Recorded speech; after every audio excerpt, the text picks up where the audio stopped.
So, hello and welcome. Today we are going to talk about Machiavelli. Machiavelli, as we are continuing our series, our journey towards paper 2 of UGC NET JRF Political Science.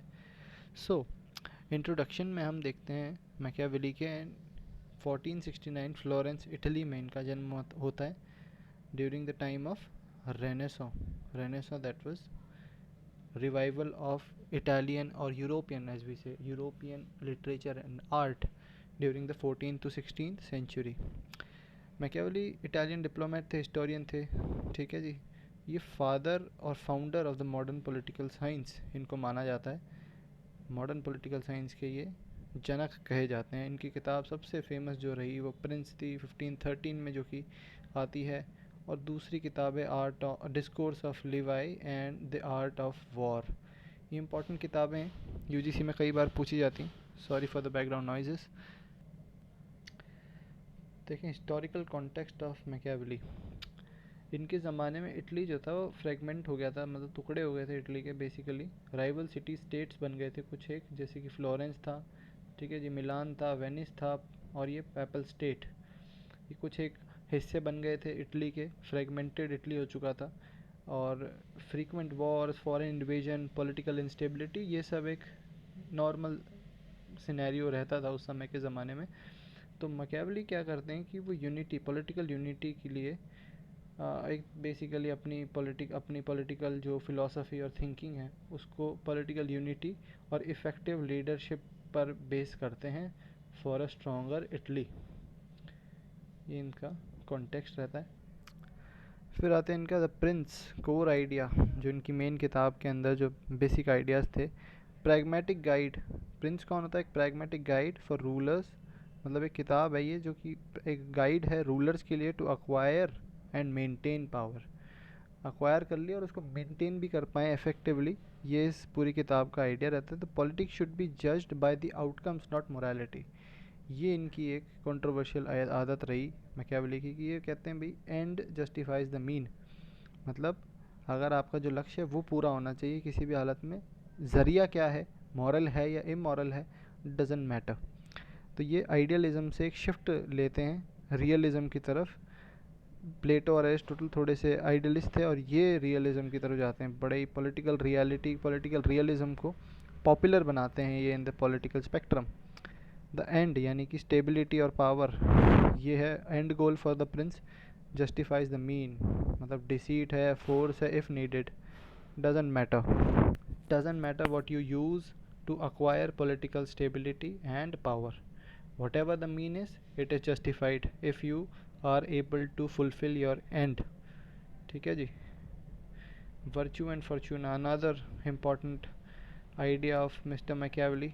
Virtue क्या है इनकी नज़र में? Political skill है, decisiveness है, boldness है, और leaders ability to shape destiny. Leader की जो काबिलियत है भविष्य को और पूरे नियति को शेप देने की, आकार देने की, एक डिसाइसिवनेस, एक अपना फैसला लेने की शक्ति, एक बोल्डनेस, एक कड़कनेस, जो स्ट्रॉन्ग लीडर है, पॉलिटिकल सील, ये वर्च्यूज़ हैं अकॉर्डिंग टू मैकियावेली. और फॉर्चून क्या है? फॉर्चूना चांस है जी, लक है, फेट है. Half of human actions are governed by it.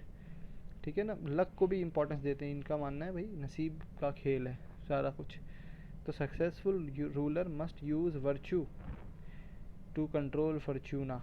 अब इनके अकॉर्डिंग जो फॉर्चूना है ये आधी ह्यूमन एक्शंस को गवर्न करता है, but with the virtue, with the help of virtue, with the help of political skills, with the help of decisiveness, you can control Fortuna of your self. ये हम कहते हैं भाई अपना इंसान मुकद्दर अपने हाथों से बनाता है. वो मैकियावेली का आइडिया यहीं से आया है.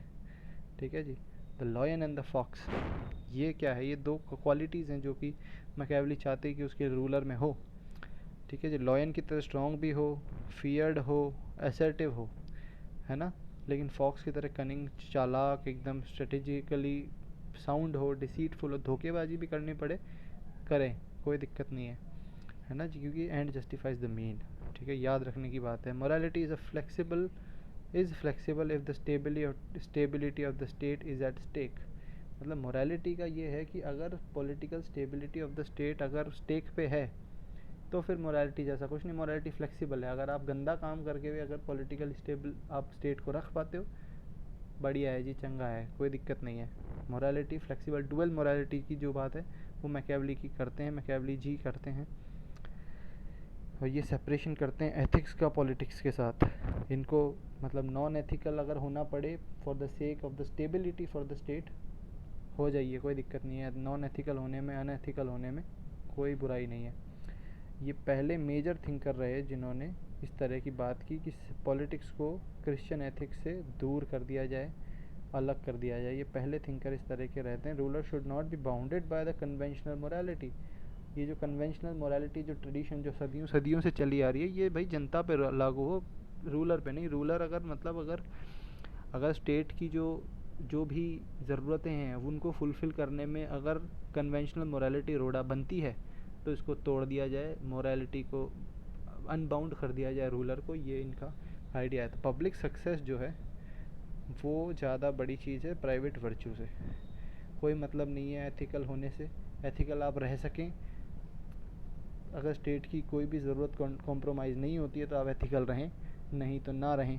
That is what Niccolo Machiavelli has to say. Political science क्या है? पॉलिटिक्स है आर्ट ऑफ मेंटेनिंग पावर। भाई पावर तक आज बहुत लोग जाते हैं, लेकिन उसको मेंटेन कर पाना, हजम कर पाना, पावर को अपने सिर पे ना चढ़ने देना, ये एक सबसे बड़ा आर्ट है जो मैकियावेली समझते हैं कि पॉलिटिक्स है। Republicanism in discourse on Livy. Discourse on Livy जो किताब मैकियावेली की थी, उसमें रिपब्लिकनिज्म की बात करते हैं। रिपब्लिकनिज्म वही है कि जो चुना हुआ लीडर हो, ठीक है। The contrary to the prince, ठीक है। दिस बुक प्रेजेज रिपब्लिकनिज्म, उसमें नहीं था, है ना। रिपब्लिकनिज्म जो था वो द प्रिंस किताब में नहीं है, इसमें है। ये अलग किताब है और लेटर स्टेजेस ऑफ लाइफ में लिखी गई है। उस समय के हिसाब से लिखी गई होगी, क्या पता पॉलिटिकल एडवांसमेंट जो हुआ होगा समय के बदलाव के साथ। तो इसमें सिविक वर्च्यू की बात की जाती है, इसमें मिक्स्ड गवर्नमेंट की बात की जाती है, इसमें रूल ऑफ लॉ की बात की जाती है, और पब्लिक पार्टिसिपेशन की भी बात की जाती है। यहाँ पर आके मैकियावेली थोड़े सुधर जाते हैं बेसिकली, ठीक है। Emphasize citizen militias over professional armies. Professional armies को मेंटेन करने की बजाय कहते हैं कि जनता को ही जो है ट्रेनिंग दी जाए, सिटीजन्स को मिलिशिया बनाया जाए, मतलब एक तरह से मिलिट्री ट्रेनिंग दी जाए, उनको एक तरह से मजबूत किया जाए, अस्त्र शस्त्र की शिक्षा दी जाए। और बढ़िया, मतलब इसमें क्या है कि खर्चा कम होता है और उस तरह से प्रोफेशनल आर्मी को मेंटेन करने की जो दिक्कत है उसमें कमी आती है।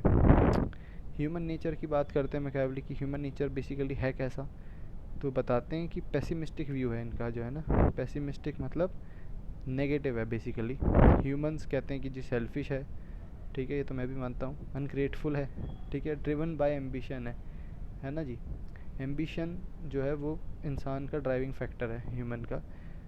तो good laws and institution are needed to restraint human passions. क्योंकि अगर लॉज ह्यूमन की नीड्स के अनुकूल नहीं होंगे तो ये जो एम्बिशन वाला ह्यूमन है वो आ जाएगा रिवोल्ट करने पे। अनग्रेटफुल तो वो वैसे ही है। तो ठीक है, तो गुड लॉज और इंस्टीट्यूशन की ज़रूरत है पावर को मेंटेन करने की, सस्टेन करने के लिए, ठीक है ना। तो ruler must be realistic and authoritative. Ruler को समझदारी से काम लेना चाहिए। ये नहीं कि एक बार राजा बन गए तो जी अब मेरे को कोई हटा नहीं सकेगा। गुड लॉज और इंस्टीट्यूशन की ज़रूरत रहेगी ताकि ह्यूमन के इस अनग्रेटफुल, सेल्फिश और एम्बिशियस ड्रिवन नेचर को कर्ब किया जा सके और अपनी पावर को सस्टेन किया जा सके। That is the art of politics, है ना। The politics is the art of maintaining power, ठीक है। अब मैकियावेली का आइडियल रूलर कौन है? वो ऐसा है कि वो मॉरल नहीं है, मॉरल सेंट नहीं है, मतलब संत नहीं है, ठीक है। वो एक अफेक्टिव स्टेट्समैन है, वो एक राष्ट्रभक्त है। अब उसके लिए कुछ भी आ जाए बीच में, चाहे इमोरल होना पड़े, वो करेगा। मॉरल सेंट नहीं है, कोई संत नहीं है, ठीक है ना। दलाई लामा नहीं है, उसको भगा दिया जैसे तिब्बत के ऊपर से, वो नहीं है। वो लड़ेगा, ठीक है ना। तो वो ऑर्डर को मेंटेन करने की कोशिश करेगा, है ना। वो स्टेट को प्रोटेक्ट करने की कोशिश करेगा। वो चेंज के लिए अडेप्ट होगा, मतलब समाज में जिस तरह से एडवांसमेंट होती है, धीरे धीरे इवॉल्व होता है समाज, उस तरह से वो अडेप्ट करने की कोशिश करेगा। वो रिजिडिटी के साथ अपने आप को और जो एवर चेंजिंग जो कल्चर है उसमें दिक्कत पैदा ना करने के बजाय अडेप्ट करेगा चेंजेस के प्रति। स्टेबिलिटी और पावर को वो प्रायोरिटी देगा, पॉपुलैरिटी के। मतलब मैकियावेली कहते हैं कि a leader a ruler must not be loved but feared होना चाहिए। डर, अगर लीडर अपनी पोजीशन पे अगर पॉपुलेशन में डर की वजह से इज्जत कमा रहा है, इट इज़ ओके, है ना, कोई दिक्कत नहीं है, प्यार मिले या ना मिले, डरना चाहिए, स्टेबिलिटी होनी चाहिए। पॉपुलैरिटी को कोई इतना ज़्यादा वो नहीं दे, तवज्जो नहीं देते हैं मैकियावेली, है ना। मैकियावेली का आइडिया है कि भाई it is better to be feared than loved if one can not be both.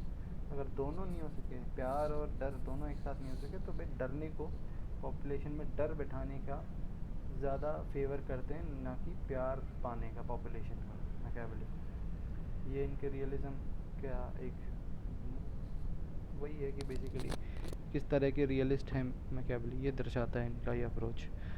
अब ये कॉन्सेप्ट्स हैं, ये हमने एक 10-15 पॉइंट जितने भी हैं, ये इसलिए इधर इस तरह से इकट्ठा किए कि एक तरह से तुरंत रिवीजन हो जाए कि ये वर्ड्स हैं, ये मैकियावेली से क्या क्या वर्ड्स एसोसिएट होते हैं, कौन कौन से टर्म्स एसोसिएट होते हैं for the UGC net exam, ताकि हमारे को रिवीजन करने में आसानी हो और तुरंत से कर पाएँ। The founder of the modern political science Machiavelli हैं, ठीक है। प्रिंस डिस्कोर्स ऑन लेवाई, ये किताब मैकियावेली की है। मोरालिटी और पॉलिटिक्स को सेपरेट देखते हैं, सेपरेट डोमेन्स में देखा जाता है बाय मैकियावेली, ठीक है। Concept of virtue and fortuna Machiavelli again. The prince must be feared rather than loved if can not be both, as what I said. तो ये भी मैकियावेली से जोड़ी जाती है बात। End justifies the mean political realism,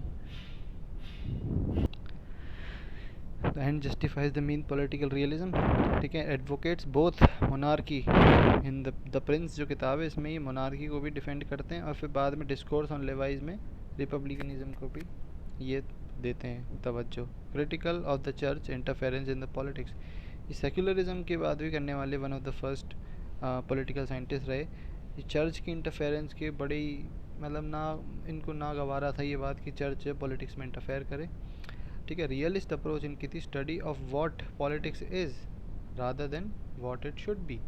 तो idealist तो ये थे नहीं, रियलिस्ट थे। अब आते हैं, बात करते क्रिटिसिज्म की, तो ठीक है। प्रमोटिंग इमोरलिटी एंड डिसीट, धोखाधड़ी और इमोरल एक्टिविटीज़ को प्रमोशन करते हुए नज़र आते हैं, तो इस वजह से इनको थोड़ा हेट मिलता है ना।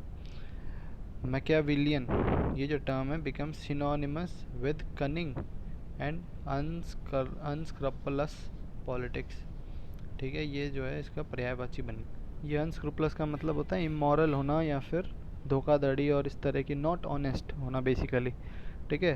तो अरे लियो स्ट्रॉस जो थे वो इनके क्रिटिक साबित होते हैं, ये लियो स्ट्रॉस इनके क्रिटिक साबित होते हैं। बैकग्राउंड नॉइसेस के लिए भाई मैं प्लीज़ माफ़ी मांगता हूँ, आज है ना काम चल रहा है इधर बाहर, बहुत कोशिश कर रहा हूँ बट।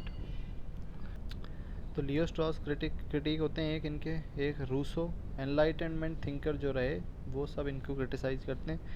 और डिफेंडर जो इनके, जो इनके पक्ष में बात करते हैं, वो कहते हैं कि भाई he was a realist not a immoralist. Immoralist नहीं था भाई जी, जैसा दुनियादारी है वैसे, जैसी दुनिया वैसे हम, वैसे इस तरह से हैं, वो इमोरल नहीं है बेसिकली। इनके पैरवीकार जो हैं वो कहते हैं ये बात। लेगेसी एंड रेलेवेंस, तो ये मॉडर्न पॉलिटिकल रियलिस्टों को इन्होंने बड़ा इंस्पायर किया, जैसे कि हॉब्स हो गए, फ्रेडरिक नीशे हो गए, हैंस मॉर्गन थॉ, ये जो हो गए, ठीक है। Shaped realist tradition in international relation and public administration, international relation के अंदर भी रियलिस्ट ट्रेडिशन को इन्होंने बड़ा अपलिफ्टमेंट दिया, और पब्लिक एडमिनिस्ट्रेशन में भी, ठीक है ना। तो इस वजह से इनकी रेलेवेंस आज भी बड़ी तगड़ी है। ये डिस्कशन स्टेट क्राफ्ट के डिस्कशन भी इन्होंने किए, डिप्लोमेसी भी दी, मतलब, और पावर पॉलिटिक्स, ये तीनों स्टेट क्राफ्ट, डिप्लोमेसी और पावर पॉलिटिक्स पे भी इन्होंने बड़ा एम्फेसिस दिया। इस वजह से इनकी रेलेवेंस आज भी कम हुई नहीं है, लेगेसी कम हुई नहीं है, ठीक है। इन स्टडिंग पावर डायनेमिक्स और पॉलिटिकल लीडरशिप, नेशनल इंटरेस्ट, ये तीनों चीज़ें पढ़ने में भी इनकी रेलेवेंस उतनी की उतनी है जितनी पहले थी। पॉलिटिकल लीडरशिप कैसी होनी चाहिए, किस प्रकार की होनी चाहिए, नेशनल इंटरेस्ट को कैसे फुलफ़िल किया जाए, और पावर डायनेमिक्स को कैसे हैंडल किया जाए, इस तरह से उनकी रेलेवेंस कम हुई नहीं है, क्योंकि उन्होंने इस पर बात की। कंक्लूजन ये निकल कर के आता है कि मैकियावेली जो थे वो मेजर शिफ्ट के क्लासिकल नॉर्मेटिव थ्योरी से प्रैक्टिकल पॉलिटिक्स पे आने वाले एक बड़े थिंक कर रहे, इस मेजर शिफ्ट को लीड किया उन्होंने कि क्लासिकल नॉर्मेटिव थ्योरी से प्रैक्टिकल, सेक्युलर और रियलिस्ट पॉलिटिकल थ्योरी पे जो शिफ्ट हुआ पॉलिटिकल ट्रेडिशन का, उसके मेजर फैक्टर रहे निकोलो मैकियावेली। ये इम्पोर्टेंस ऑफ पावर पे काफ़ी दबाव देते कि भाई अडेप्टेबिलिटी को काफ़ी कहते हैं कि भाई ऐसे होनी चाहिए, अडेप्टेबिलिटी होनी चाहिए, और pragmatism in politics, practical approach in politics, ये इन्होंने प्रचलन में लाई। ये इनके आइडिया जो हैं वो फाउंडेशनल रहते हैं पॉलिटिकल साइंस में और रियल पॉलिटिक थिंकिंग, वही रियलिस्टिक बात जो है। तो इस तरह से निकोलो मैकियावेली की जो रेलेवेंस है, जो महत्ता है, वो कम हुई नहीं है, और ये इम्पोर्टेंट थिंकर बन कर के आते हैं हमारे यूजीसी नेट एग्ज़ाम के लिए। होपफुली मैं आशा करता हूँ कि लेक्चर थोड़ा प्रोडक्टिव रहा होगा आपके लिए। किसी भी सूरत हाल में मैंने आपकी मदद की होगी, कुछ ना कुछ प्रोडक्टिव लेकर के उठे होंगे आप यहाँ से। मैं आपसे उम्मीद करता हूँ आप लाइक करेंगे, शेयर करेंगे, सब्सक्राइब करेंगे, और बैकग्राउंड नॉइसेस के लिए प्लीज़ मैं माफ़ी मांग रहा हूँ अगेन। एंड मदद करें, हमारे चैनल को ग्रो करने में हमारा साथ दें। Thank you. जय हिंद।